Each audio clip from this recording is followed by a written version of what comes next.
Intoxicación con plomo en dos caninos. Confirmación bioquímica, tratamiento específico y repaso de las alteraciones orgánicas más comúnmente reportadas en medicina veterinaria. Temas a tratar. Introducción al caso, factores de riesgo, metodología diagnóstica, tratamiento. En la práctica de la medicina veterinaria, la identificación temprana y el manejo adecuado de intoxicaciones representa un desafío importante, especialmente en pacientes jóvenes, donde los signos clínicos suelen ser inespecíficos o suelen avanzar rápidamente. Dentro de estas intoxicaciones, la exposición a metales pesados como el plomo realmente constituye una causa relevante de enfermedad, ya que esta intoxicación suele afectar diferentes sistemas, como el neurológico y el gastrointestinal principalmente. Y bueno, en animales pequeños, este tipo de intoxicación suele estar asociado a la ingesta accidental de materiales contaminados, lo que resalta la importancia del entorno y la anamnesis en el diagnóstico clínico, como es el caso. En este contexto, el presente caso clínico describe la evolución, el diagnóstico y el tratamiento de pacientes caninas afectadas por intoxicación, destacando la importancia de un abordaje integral que combine hallazgos clínicos, pruebas diagnósticas y un tratamiento oportuno para esta intoxicación. Asimismo, este reporte busca contribuir al conocimiento clínico y resaltar la relevancia de considerar la intoxicación por plomo como un diagnóstico diferencial ante signos neurológicos y también gastrointestinales en animales jóvenes. En este caso, lo que nos describe es la intoxicación por plomo de dos pacientes caninas residentes en Argentina, las cuales vivían en una fábrica de baterías. Entonces, en el análisis de este caso nos permitió comprender mejor la presentación clínica y el manejo terapéutico de esta patología en la práctica veterinaria. Para entender la gravedad del caso de Mamba y Lop, debemos desglosar los factores de riesgo. Aquí no hubo una sola causa, sino una suma de variables que potenciaron la toxicidad del metal. El primer factor y el más determinante es la edad. Estos pacientes tenían apenas 2 meses y medio y en toxicología sabemos que el organismo joven es una ventana abierta a metales pesados. El plomo es un catión divalente igual que el calcio y esto es un problema biológico grave. El plomo engaña a las proteínas transportadoras y compite directamente por ellas. Como los cachorros tienen una tasa de osificación altísima y demandan mucho calcio, terminan absorbiendo plomo de manera masiva. Eso explica por qué la madre, al ser adulta y tener un metabolismo mineral estable, no manifestó signos pese a estar en el mismo entorno. El segundo factor ya es la fuente y la vía de exposición. Vivir en una fábrica de baterías implica un riesgo ambiental extremo. Aquí la exposición fue doble, pues por un lado fue la ingestión del material metálico, confirmada pues por las radiografías que mostraron objetos radiopacos en el intestino y por otro lado la inhalación del óxido de plomo. Esta vía es particularmente peligrosa porque el plomo inhalado en los alveolos tiene una biodisponibilidad del 50% y esta pues va a llegar directamente a la sangre sin pasar por el efecto de primer paso hepático. Finalmente debemos considerar la dinámica de la intoxicación. No fue un evento único, sino una exposición de baja intensidad que se agudizó con una ingesta puntual. Esta acumulación previa es lo que explica la progresión del cuadro. Empezamos viendo alteraciones gastrointestinales, seguimos con las hematológicas, donde el plomo pues ya estaba como bloqueando la síntesis de hemoglobina y terminando en un colapso neurológico. En una intoxicación aguda, los signos neurológicos suelen ser los primeros en aparecer, pero en esas cachorras vimos una escala, digamos, sistemática de daño que lamentablemente dejó secuelas permanentes, como es el megaesófago. Bueno, Conforme lo que hace parte sobre la metodología diagnóstica, pues en este caso podemos entender que la parte de la historia clínica y la anamnesis fue fundamental, ya que desde el inicio un dato clave que estuvo presente fue que la tutora reportó que estas cachorras vivían en una fábrica de baterías, de pilas, lo cual pues esto directamente nos orienta a la sospecha de una intoxicación o exposición a cierto tipo de metales pesados, como en este caso pues lo puede ser el plomo, el cual se usa pues para la fabricación de las mismas. Esto es bastante importante porque realmente los signos clínicos al inicio de este tipo de intoxicaciones son realmente muy inespecíficos. Podemos incluir, por ejemplo, las mucosas pálidas o levemente cianóticas, signos también como taquicardia, taquipnea, dolor en la zona del epigastrio y también una leve regurgitación. Sí, también es entendible y de bastante importancia entender que a medida que el cuadro va progresando, también pueden aparecer signos como mucho más sugestivos. En este caso, sobre todo de tipo neurológico, como lo puede ser la vocalización, la excitabilidad, la polidipsia compulsiva y también en estadios más progresivos, la ceguera, lo que obviamente refuerza la necesidad de realizar pues ayudas diagnósticas mucho más específicas. Bueno, para este caso también se realizaron ciertas pruebas diagnósticas, especialmente de toxicología como la plombemia, de la cual más adelante hablaré. También se realizó un frotis sanguíneo y también se realizó unas ayudas diagnósticas con imagenología, ecografía y radiología. Bueno, para entrar ya a lo que tiene que ver con las pruebas de laboratorio y específicamente en este caso con el frotis sanguíneo, lo que pudimos encontrar en ese frotis, y como podemos observar en la imagen, fue una anemia microcítica hipocrómica, acompañada de una leucocitosis y una leve elevación de la urea. Sin embargo, podemos ver que hay uno de los hallazgos más importantes en este frotis sanguíneo que se pudo evidenciar. Como podemos ver en las flechas, se encontró un punteado basófilo dentro de los eritrocitos. Es un hallazgo casi patognomónico en las intoxicaciones por plomo. Esto debido pues a las alteraciones que existen en la madurez de los eritrocitos y tanto también de sus membranas. También se observó, pues como ya lo dije, la hipocromía de los glóbulos rojos, lo que también es consistente con la anemia reportada. También pues podemos entender que este tipo de hallazgos, más que nada el punteado basófilo, al ser casi patognomónico, aunque no sea un hallazgo completamente específico, sí es muy altamente sugestivo cuando se llega a correlacionar con la historia clínica de la paciente, en este caso de la perrita mamba.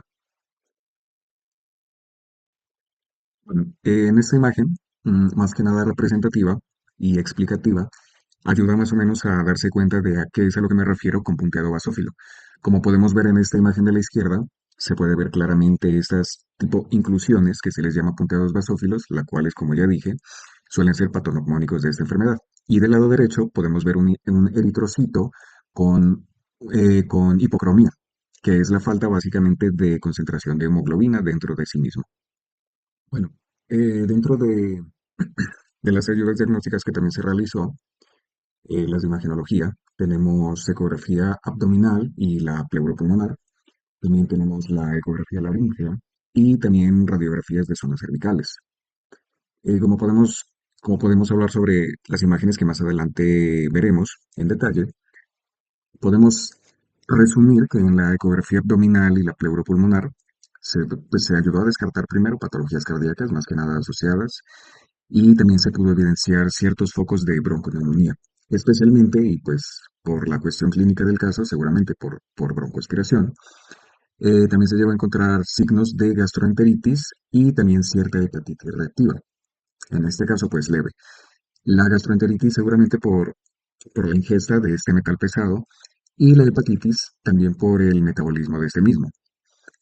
En la ecografía laringea pudimos ver un problema en el esófago, más que nada, y cómo lo pudimos detectar. Esto por el nulo movimiento de los cartílagos aritenoideos. Y en cuanto a las radiografías cervicales, básicamente se pudo concluir y se pudo llegar al diagnóstico de un megaesófago, obviamente de tipo secundario y asociado a la intoxicación por plomo. Bueno, como podemos ver en la parte izquierda, en la primera imagen de la ecografía pleuropulmonar de la paciente Mamba, podemos ver que en esta ecografía se puede observar una pequeña consolidación subpleural que está señalada, que tiene una forma irregular y líneas de tipo B, más que nada coalescentes, es decir, que se proyectan de esta estructura descrita. Esto usualmente suele ser compatible con síndromes de tipo alveolo intersticial focal, y la ubicación era en la proyección pues, de los lóbulos pulmonares apicales derechos. En la imagen de la derecha, la imagen 2 de la misma paciente Mamba, se puede evidenciar en la ecografía dos consolidaciones, sí pequeñas, de tipo subpleural, que además presentan una forma irregular en la parte de la pleura y también del mismo modo líneas tipo B coalescentes, que se proyectan obviamente también de esta misma estructura descrita. Esto mismo también suele ser compatible con el síndrome alveolo-intersticial. La ubicación en esta proyección de los lóbulos pulmonares apicales derechos y pues en la periferia también se llegan a distinguir las líneas B que se proyectan desde la pleura sin consolidación, pero sí tienen un claro engrosamiento pleural. Bueno, en cuanto a las radiografías, como podemos ver, tenemos dos, una de una incidencia lateral entre las zonas torácicas y la parte del abdomen, y aquí lo que podemos observar son depósitos de material de alta radiopacidad, es decir, posiblemente metales. Estos los podemos ver en la parte del intestino, lo que podría confirmar la presencia de este tipo de material extraño, como ya dije, compatible con algún tipo de metal debido a su radioopacidad. Y bueno, en cuanto a la imagen 5 de esta vista también lateral, pero en este caso de zona cervical y torácica, podemos observar algo bastante interesante que es algo que ya lo había mencionado antes, que se trata del megaesófago, es decir, la dilatación esofágica. En este caso es en la zona más que nada cervical. Estas imágenes pues son compatibles con lo que se podría denominar una dilatación esofágica, ya que según la literatura, uno de los criterios más utilizados para sospechar de este tipo de patologías y para hacer el diagnóstico es que cuando el diámetro del esófago suele superar la altura de los cuerpos vertebrales, especialmente los torácicos, se suele diagnosticar como esto de un megaesófago. Entonces, más que nada, este signo está visto en las radiografías en la zona cervical. Sin embargo, hay que tener en cuenta que este signo no siempre es patognomónico, es decir, el de la medición con los cuerpos vertebrales, así que también siempre hay que relacionarlo con la parte de los signos clínicos y otro tipo de hallazgos también por ejemplo, en anamnesis, por ejemplo, los vómitos, la regurgitación, que en este caso esos pacientes la tenían, o también podemos usar otros métodos de imagenología diagnósticos. Bueno, y finalmente, para hacer el diagnóstico definitivo, podemos ver que se usó el método de la plumbemia, que es la medición de plomo en sangre. Esta técnica se basa especialmente en algo que es la espectrofotometría de absorción atómica y se usó con un horno de grafito. Es claro que es una técnica bastante sensible y una prueba toxicológica, bastante útil en estos casos. Entonces, como podemos ver en estas imágenes, tenemos los resultados de las dos pacientes y primero, para hacer una idea de las intoxicaciones en este caso, podemos hablar de la literatura toxicológica veterinaria. En este caso, sacado de TRAL, se suelen manejar los siguientes valores orientativos, los cuales pueden ser que un paciente, entre comillas, normal, es decir, que tiene menos de 0,1 miligramos por litro, puede tener una leve exposición ambiental a este tipo de metal, pero sin ningún tipo de signología clínica, ni algo representativo de enfermedad, a menos de que sea una exposición prolongada, como nos sugiere la literatura. Por consiguiente, tenemos el caso subclínico, que suele ser cuando tienen entre 0,1 a 0,35 miligramos por litro. En este tipo de grado, el grado 2, ya puede llegar a haber ciertos cambios hematológicos leves. Quizá aún no el punteado basófilo, pero sí una hipocromía marcada en los eritrocitos. Y usualmente no hay unos hallazgos clínicos claros y a veces tampoco relevantes o ni siquiera presentes. En el tercer grado tenemos la intoxicación leve a moderada, que esta va entre 0,35 a 0,6 miligramos por litro. En esta ya pueden aparecer varios signos, más que nada suelen ser digestivos en su principio, como lo es el vómito y la regurgitación, también hematológicos. Ya en este caso, según la literatura, podemos encontrar el punteo basófilo y también algunos signos de características neurológicas. Y como último, por el grado 4, tenemos los pacientes que tienen un nivel mayor a 0,6 miligramos por litro. En estos pacientes ya podemos encontrar unos cuadros clínicos bastante evidentes y también depende del grado de su evolución, tanto agudos como crónicos, que más que nada predominan los signos neurológicos. En este caso, principalmente convulsiones y ceguera. y usualmente también alteraciones gastrointestinales muy marcadas, que siguen siendo el vómito y la regurgitación. En este caso, pues, como podemos observar, los valores obtenidos para las pacientes fueron de 0,3 a 0,5 miligramos por litro, ambos igualmente considerados confirmatorios para una intoxicación clínica por plomo, a pesar de que la primera paciente está en el grado 2, es decir, posiblemente subclínico, seguramente también por su edad pudo haber tenido un cuadro un poco más marcado. Entonces, pues teniendo en cuenta e integrando toda esta información, tanto lo que es la historia clínica, es decir, lo que la tutora reportó sobre el tipo de ambiente en el que vivían las cachorras, tanto el frotis sanguíneo, también especialmente el diagnóstico por imagen y especialmente pues la plumbemia, gracias a esto pudimos confirmar el diagnóstico totalitario pues para la intoxicación por plomo. Para la intoxicación por plomo, tenemos un tratamiento específico que cuenta con dos grandes pilares. El primero es la eliminación de la exposición, que para el caso de nuestras pacientes era la fábrica donde vivían. Como segundo pilar tenemos la administración de quelantes que ayuden a la eliminación del metal. En este caso, el quelante fue el quelante de elección EDTA cálcico disódico a un 20%.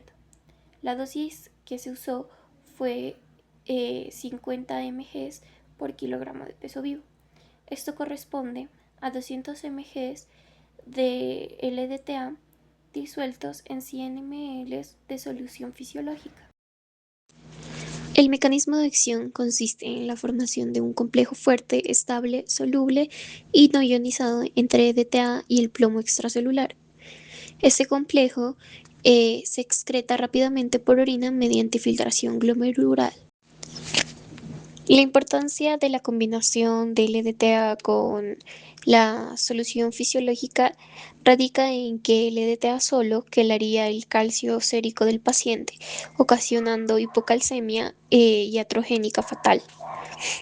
En la fluidoterapia también es importante, ya que al ser excretado por los túbulos causa nefrotoxicidad. Mecanismos toxicológicos del daño orgánico. Tenemos que aquí la intoxicación por el plomo puede producir un daño multisistémico mediante diferentes mecanismos fisiopatológicos en el cual se ven afectados múltiples órganos y sistemas. Uno de estos sistemas es el sistema hematológico, en el cual el plomo interfiere con la síntesis del grupo hemo mediante la inhibición de enzimas como son la delta-aminolebulinato deshidratasa, ALAD y la ferroquelatasa. Estas alteraciones nos pueden provocar una disminución en la producción de hemoglobina, también el desarrollo de anemia y podemos ver presencia de puntillado basofílico en los eritrocitos. El sistema nervioso central también se ve afectado, puesto que el plomo nos genera una neurotoxicidad directa mediante degeneración y necrosis neuronal en diferentes regiones cerebrales, en las cuales incluyen los lóbulos occipitales, los lóbulos frontales, el hipocampo y las células de Purkinje. Las consecuencias clínicas de esto nos pueden incluir la ceguera, una hiperexcitabilidad, convulsiones y alteraciones conductuales.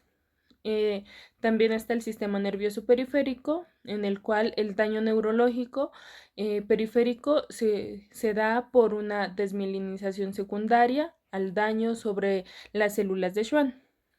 La alteración de la homeostasis del calcio también lo puede ocasionar. Estas dos nos pueden ocasionar una neuropatía periférica, un megaesófago y una disfunción laríngea. Además, vemos que la unión irreversible del plomo a la acetilcolinesterasa favorece una crisis colinérgica. Este mecanismo explica la presencia del megaesófago como una secuela permanente, incluso mucho después de la eliminación del tóxico. Algunos tratamientos están en la solución fisiológica de cloruro de sodio al 0,9% como fluidoterapia, el cual cumple funciones muy importantes dentro de este tratamiento, ya que nos ayuda a mantener al paciente hidratado, también protege al riñón frente a la nefrotoxicidad asociada al EDTA, favorece la eliminación urinaria del complejo EDTA-plomo. El citrato de maropitán, este es un antiemético que se emplea para controlar los vómitos presentes en la intoxicación. Miramos que su mecanismo de acción es exactamente bloquear los receptores NK1 de la sustancia P en el centro del vómito. También tenemos la dexametasona. Este es un corticoide, la cual se utiliza para disminuir la inflamación asociada a la encefalopatía por el plomo. Puede reducir el edema cerebral y también controlar la respuesta inflamatoria sistémica. Están la penicilina o streptomicina, los cuales son un antibiótico. Estos son indicados para tratar la neumonía aspirativa secundaria al megaesófago. Esta complicación ocurre como una consecuencia del compromiso neurológico periférico, el cual fue generado exactamente por el plomo. La furosemida, este es un diurético y tiene una utilidad tóxica muy grande, ya que incrementa la diuresis, también favorece la eliminación urinaria del complejo EDTA-plomo y nos acelera la depuración de este metal pesado. La dipirona o metamizol, estos son analgésicos antipiréticos. Estos se emplean para el control del dolor abdominal o epigástrico y también nos ayudan a disminuir la fiebre. La metoclopramida es un porcinético antiemético. Además de su efecto antiemético, este favorece la motilidad digestiva. Es una importancia clínica, ya que nos ayuda a prevenir el ilio secundario y mejorar el tránsito gastrointestinal comprometido. Y como por punto final, los porcinéticos, que son para un manejo del megaesófago, que su utilidad es de forma continua debido a que el megaesófago puede persistir como secuela. Cuando se inicia el tratamiento con EDTA cálcico disódico en un paciente con esta sintomatología, el monitoreo de efectos adversos debe ser estricto y enfocado principalmente en la función renal, porque la nefrotoxicidad es el riesgo más importante durante la quelación. Lo primero que se debe controlar es la creatinina sérica de forma diaria. Este parámetro nos permite detectar de manera temprana si el riñón está empezando a fallar. Un aumento progresivo de la creatinina durante el tratamiento es una señal clara de alerta y nos obliga a reevaluar inmediatamente la continuidad del EDTA. El segundo punto clave es la diuresis. En pequeños animales, lo normal está alrededor de 1 a 2 mililitros por kilogramo por hora. Si esta producción disminuye por debajo de 1 mililitro por kilogramo por hora, estamos frente a una oliguria, que es un signo de compromiso renal. El tercer componente del monitoreo es el uroanálisis, específicamente la evaluación de proteinuria. La presencia de proteínas en la orina es uno de los primeros indicadores de daño en la barrera de filtración glomerular. Es de hecho el efecto más importante que debemos vigilar. Detectar proteinuria de forma temprana permite anticiparse a un daño renal más severo antes de que se manifiesten clínicamente. El monitoreo adecuado durante la quelación con EDTA incluye tres características importantes: la medición diaria de creatinina, control estricto de la diuresis para detectar oliguria y evaluación periódica de proteinuria mediante uroanálisis. Estos tres elementos permiten identificar de forma temprana la nefrotoxicidad y así evitar un daño renal que sea irreversible. La importancia de la combinación del EDTA con la solución fisiológica radica en que el EDTA solo quelaría el calcio sérico del paciente, ocasionando hipocalcemia iatrogénica fatal. La fluoridoterapia también es importante, ya que al ser excretado por los túbulos causa nefrotoxicidad. Como conclusiones, tenemos que este caso nos permitió entender que el plomo es un tóxico altamente peligroso porque no existe una exposición considerada completamente segura. Su efecto no se limita solo a un solo órgano, sino que puede afectar varios sistemas al mismo tiempo. Especialmente vemos el sistema nervioso, hematológico y gastrointestinal. Además, tenemos que los animales jóvenes son más susceptibles debido a que presentan una mayor absorción intestinal relacionada con mecanismos similares a las del calcio. Otro punto importante es la relevancia de la anamnesis dentro del proceso diagnóstico. En toxicología, obtener antecedentes claros sobre el entorno y la posible exposición del paciente puede marcar la diferencia. En este caso, conocer la exposición dentro de una fábrica de baterías nos permitió orientar el diagnóstico de manera más rápida. Sin esa información, probablemente el diagnóstico habría sido más complejo y el pronóstico mucho más desfavorable. Respecto al tratamiento, el EDTA cálcico disódico se considera uno de los principales agentes quelantes para la intoxicación por plomo, ya que este facilita la eliminación del metal del organismo. Sin embargo, su administración requiere un monitoreo constante, especialmente en la función renal y de algunos minerales esenciales, debido a los posibles efectos secundarios asociados al tratamiento. Finalmente, vemos que este caso demuestra que aunque la intoxicación por plomo puede tratarse, no siempre es posible revertir completamente las lesiones ocasionadas. La presencia de megaesófago permanente evidencia que el daño neurológico periférico puede dejar secuelas irreversibles. Esto refuerza la importancia de un diagnóstico temprano y de una intervención oportuna, ya que en toxicología el tiempo de actuación influye directamente en la evolución clínica y pronóstico del paciente.